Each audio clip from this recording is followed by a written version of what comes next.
ಯೋಜನೆಗಳ 100 ಕೋಟಿ ಮಿಸ್ಯೂಸ್ ಆಗ್ತಿದೆ. ಮಿಸ್ಯೂಸ್ ಬಗ್ಗೆ ನಮಗೆ ಮಾಹಿತಿಗಳು ಬಂದಿವೆ ಅಂತ ಹೇಳಿ ಡಿಸಿಎಂ ಡಿಕೆ ಶಿವಕುಮಾರ್ ಅವರು ಸ್ಫೋಟಕ ಮಾಹಿತಿಯನ್ನ ಕೊಟ್ಟಿದ್ದಾರೆ. ಗ್ಯಾರಂಟಿ ಯೋಜನೆಗಳ 100 ಕೋಟಿ ಮಿಸ್ಯೂಸ್ ಆಗ್ತಾ ಇದೆ. ಮಿಸ್ಯೂಸ್ ಆಗಿರೋದ್ರ ಬಗ್ಗೆ ನಮಗೆ ಮಾಹಿತಿಗಳು ಬಂದಿವೆ ಅಂತ ಈಗ ಡಿಕೆ ಶಿವಕುಮಾರ್ ಕೊಟ್ಟಿರುವಂತಹ ಒಂದು ಸ್ಫೋಟಕ ಹೇಳಿಕೆ. ಸತ್ತವರಿಗೂ ಗ್ಯಾರಂಟಿ ಯೋಜನೆಯ ಹಣ ಹೋಗ್ತಿದೆ, ಸರಿಯಾದ ಫಲಾನುಭವಿಗೆ ಹೋಗ್ತಿದೆಯಾ ಗೊತ್ತಿಲ್ಲ, ಎಲ್ಲವನ್ನ ಕೂಡ ಪರಿಶೀಲನೆ ಮಾಡಿಸ್ತೇವೆ ಅಂತ ಡಿಕೆಶಿ ಹೇಳಿದ್ದಾರೆ. ಆದ್ರೆ ಒಂದು ಬಾರಿ ಯಾರ್ಯಾರು ಅರ್ಹರಿದ್ದಾರೋ ಅವರಿಗೆ ಮಾತ್ರ ಈ ರೀತಿಯಾಗಿ ಅರ್ಹ ಫಲಾನುಭವಿಗಳಿಗೆ ಮಾತ್ರ ಗ್ಯಾರಂಟಿ ಯೋಜನೆ ಸಿಗಬೇಕು ಅನ್ನುವಂತ ಹೇಳಿ ಒಂದ್ಸಲ ಪರಿಶೀಲನೆ ಮಾಡಿದ್ರು. ಆದ್ರೆ ಆ ಸಂದರ್ಭದಲ್ಲಿ ಇವೆಲ್ಲವೂ ಕೂಡ ಗೊತ್ತಾಗ್ಲಿಲ್ವಾ ಅನ್ನೋದನ್ನು ಕೂಡ ಈಗಿರುವಂತಹ ಪ್ರಶ್ನೆ. ಯಾಕಂದ್ರೆ ಇದು 2ನೇ ಬಾರಿಗೆ ಇವರಿಗೆ ಪರಿಶೀಲನೆ ಮಾಡೋದಕ್ಕೆ ಹೊರಟಿರೋದು. 100 ಕೋಟಿ ರೂಪಾಯಿ ಯಾರು ಗ್ಯಾರಂಟಿ ತೆಗೆದುಕೊಳ್ತಾ ಇದ್ರು ಅವರು ಎಲ್ಲ ತೀರ್ಕೊಂಡಿದ್ದಾರೆ. ಆ ತೀರ್ಕೊಂಡಿದ್ದ ಸಂದರ್ಭದಲ್ಲಿ ಆ ದುಡ್ಡು ಬೇರೆಯವ್ರಿಗೆ ಹೋಗಿ ಮಿಸ್ಯೂಸ್ ಆಗ್ತಾ ಇದೆ, ಅದು ದಾಖಲೆ ಬಂದಿದೆ. ಎರಡನೇದು ಆ ಟೈಮಲ್ಲಿ ನಾವು ಚೆಕ್ ಮಾಡೋದು, ಆ ಟೆಲಿಫೋನ್ ನಂಬರ್ಸ್ ಎಲ್ಲ ಯಾರ್ಯಾರೋ ಕೊಟ್ಬಿಟ್ಟಿದ್ದಾರೆ.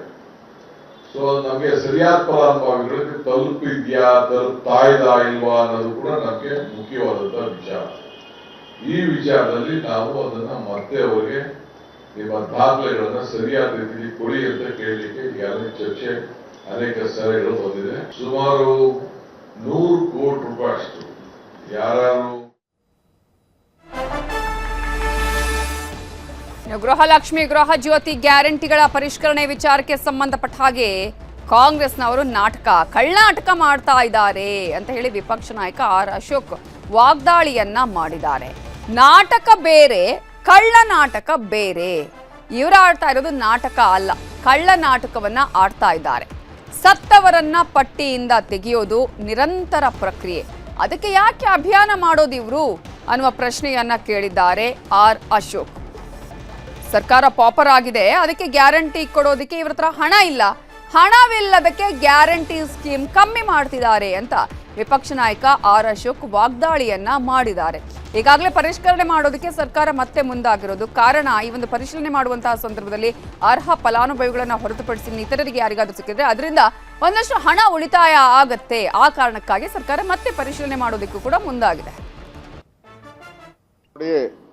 ಅದು ನಾಟಕ ಅಷ್ಟೇ, ಕಳ್ಳನಾಟಕ ಅಂತಾರಲ್ಲ, ನಾಟಕ ಬೇರೆ ಕಳ್ಳನಾಟಕ ಬೇರೆ. ಇವ್ರು ಕಳ್ಳನಾಟಕ ಆಡ್ತಾರೆ, ಅದು ನಿರಂತರ ಪ್ರಕ್ರಿಯೆ. ಅದು ಸ್ವಾತಂತ್ರ್ಯ ಬಂದಾಗಿಂದನೂ ಕೂಡ 75 ವರ್ಷದಲ್ಲಿ ಸತ್ತೋರ್ನೆಲ್ಲ ತೆಗೆಯೋದು ನಿರಂತರ, ಪ್ರತಿ ತಿಂಗಳು ಪ್ರತಿದಿನ ತೆಗಿತಾನೆ ಇರ್ತಾರೆ. ಸರ್ಕಾರ ಪಾಪರ್ ಆಗಿ ಸರಿಯಾಗಿ ರೇಷನ್ ಕೊಡೋಕ್ಕೆ ಯೋಗ್ಯತೆ ಇಲ್ಲದೆ, ಗ್ಯಾರಂಟಿಗಳು ಕೊಡೋಕ್ಕೆ ಹಣ ಇಲ್ಲದೆ ಒಂದಲ್ಲ ಒಂದು ಸಬೂಬುಗಳನ್ನು ಹುಡುಕ್ತಾ ಇದ್ದಾರೆ. ಗ್ಯಾರಂಟಿ ಕಡಿಮೆ ಮಾಡಬೇಕು ಅಂತ ಡೈರೆಕ್ಷನ್ಸ್ ಎಲ್ಲ ಅಧಿಕಾರಿಗಳಿಗೂ ಡೈರೆಕ್ಷನ್ ಕೊಟ್ಟಿದ್ದಾರೆ.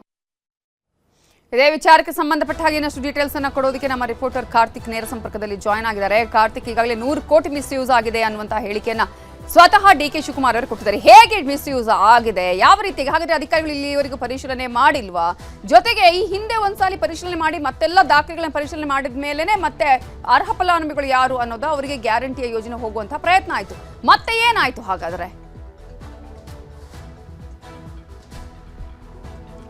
ನೈತಜನ್, ಬಹಳ ಪ್ರಮುಖವಾಗಿ ಗ್ಯಾರಂಟಿ ಯೋಜನೆಗಳಲ್ಲಿ ಏನು ಈ ಒಂದು ಯೋಜನೆಯಿಂದ 100 ಕೋಟಿ ಹಣ ಮಿಸ್ಯೂಸ್ ಆಗ್ತಿದೆ ಅನ್ನುವಂಥ ಒಂದು ವಿಚಾರವನ್ನು ಸ್ವತಃ ಡಿಸಿಎಂ ಡಿಕೆ ಶಿವಕುಮಾರ್ ಅವರೇ ಹೇಳಿರುವಂಥ ಕಾರಣಕ್ಕಾಗಿ ಇದು ಸಾಕಷ್ಟು ಚರ್ಚೆಯನ್ನು ಹುಟ್ಟುಹಾಕಿದೆ. ಪ್ರಮುಖವಾಗಿ ನಿನ್ನೆ ನಡೆದಿರತಕ್ಕಂಥ ಸಭೆಯಲ್ಲಿ ಈ ವಿಚಾರವಾಗಿ ಸುದೀರ್ಘವಾಗಿ ಚರ್ಚೆಯನ್ನು ಕೂಡ ಕಾಂಗ್ರೆಸ್ನ ನಾಯಕರು ಮಾಡಿರುವಂಥದ್ದು. ಈ ಒಂದು 5 ಗ್ಯಾರಂಟಿಯಲ್ಲಿ ಗೃಹಲಕ್ಷ್ಮಿ ಮತ್ತು ಗೃಹಜ್ಯೋತಿ ಯೋಜನೆಯಿಂದ ಫಲಾನುಭವಿಗಳೇನಿದ್ದಾರೆ ಅವರನ್ನು ನಾವು ಪರಿಷ್ಕರಣೆ ಮಾಡಬೇಕು, ಅಲ್ಲಿ ಅರ್ಹರು ಯಾರಿದ್ದಾರೆ ಅವ್ರಿಗೆ ಮಾತ್ರ ಹೋಗುವಂತೆ ಮಾಡಬೇಕು.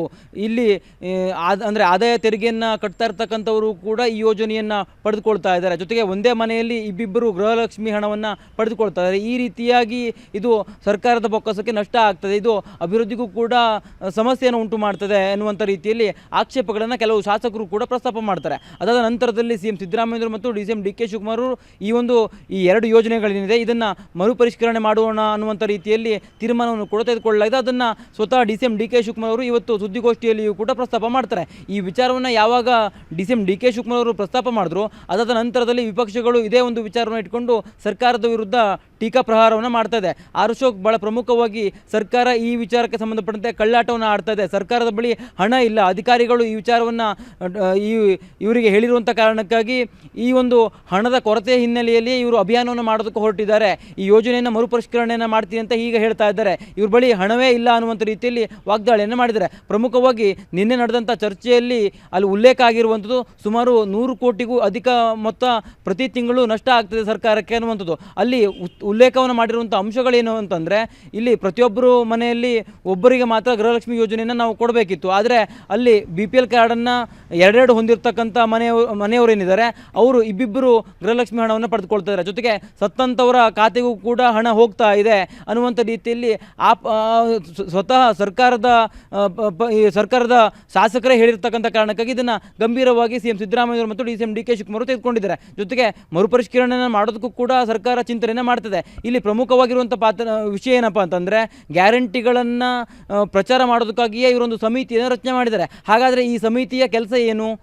ಸಮಿತಿಯಲ್ಲಿರ್ತಕ್ಕಂಥ ಸದಸ್ಯರಿಗೆ ಸಾಕಷ್ಟು ಸಂಖ್ಯೆಯಲ್ಲಿ ನೀವು ಸದಸ್ಯರನ್ನು ನೇಮಕ ಮಾಡ್ಕೊಂಡಿದ್ದೀರಿ, ಅವ್ರಿಗೆ ಸಾಕಷ್ಟು ಸೌಲಭ್ಯಗಳನ್ನು ಕೊಟ್ಟಿದ್ದೀರಿ, ತಿಂಗಳಿಗೂ ಕೂಡ ಅವ್ರಿಗೆ ವೇತನವನ್ನು ಕೂಡ ಪಾವತಿ ಮಾಡ್ತಿದ್ದೀರಿ. ಹಾಗಾದರೆ ಆ ಒಂದು ಸಮಿತಿಯ ಸದಸ್ಯರ ಕೆಲಸ ಏನು ಅನ್ನುವಂಥದ್ದು ಈಗ ಪ್ರಶ್ನೆಯನ್ನು ಹುಟ್ಟು ಆಗ್ತದೆ. ಜೊತೆಗೆ ಸ್ವತಃ ಸರ್ಕಾರದ ಭಾಗ ಆಗಿರ್ತಕ್ಕಂಥ ಶಾಸಕರೇ ಈ ವಿಚಾರವನ್ನು ಕಾಂಗ್ರೆಸ್ ಪಕ್ಷದ ಸಭೆಯಲ್ಲಿ ಪ್ರಸ್ತಾಪ ಮಾಡಿರುವಂಥ ಕಾರಣಕ್ಕಾಗಿ ಈ ಸಮಿತಿಯ ಸದಸ್ಯರ ಪಾತ್ರ ಏನು ಅನ್ನುವಂಥದ್ದು ಬಹಳ ಪ್ರಮುಖವಾಗಿ ಪ್ರಶ್ನೆ ಉದ್ಭವ ಆಗ್ತದೆ. ಹಾಗಾದರೆ ಈ ಸಮಿತಿ ಸದಸ್ಯರು ಅರ್ಹ ಫಲಾನುಭವಿಗಳನ್ನು ಗುರುತಿಸಿ ಅವರಿಗೆ ಈ ಯೋಜನೆಯನ್ನು ತಲುಪಿಸುವಂಥ ಕೆಲಸವನ್ನು ಮಾಡಬೇಕು. ಆದರೆ ಇಲ್ಲಿ ಅರ್ಹರಲ್ದಿರ್ತಕ್ಕಂಥವ್ರು ಯೋಜನೆಯ ಫಲಾನುಭವಿಗಳಾಗಿರುವಂಥ ಕಾರಣಕ್ಕಾಗಿ ಅದನ್ನು ಪತ್ತೆ ಮಾಡುವಂಥ ಕೆಲಸವನ್ನು ಇವರು ಕೂಡ ಮಾಡಬೇಕಿತ್ತಲ್ವಾ? ಅಧಿಕಾರಿಗಳ ಮೂಲಕವಾಗಿ ಇವರನ್ನು ಪತ್ತೆ ಮಾಡಿ ಆ ಯೋಜನೆಯಿಂದ ಅರ್ಹರಲ್ದಿರ್ತಕ್ಕಂಥವ್ರನ್ನ ಹೊರಗಿಡಬೇಕಿತ್ತು ಅನ್ನುವಂಥ ರೀತಿಯಲ್ಲಿಯೂ ಕೂಡ ಈಗ ಪ್ರಶ್ನೆಗಳು ಉದ್ಭವ ಆಗ್ತಾ ಇರ್ತಕ್ಕಂಥದ್ದು. ಈ ವಿಚಾರಕ್ಕೆ ಸಂಬಂಧಪಟ್ಟಂತೆ ವಿಪಕ್ಷಗಳು ಸಾಕಷ್ಟು ಟೀಕಾ ಪ್ರಹಾರವನ್ನು ಮಾಡ್ತಿದ್ದಾವೆ.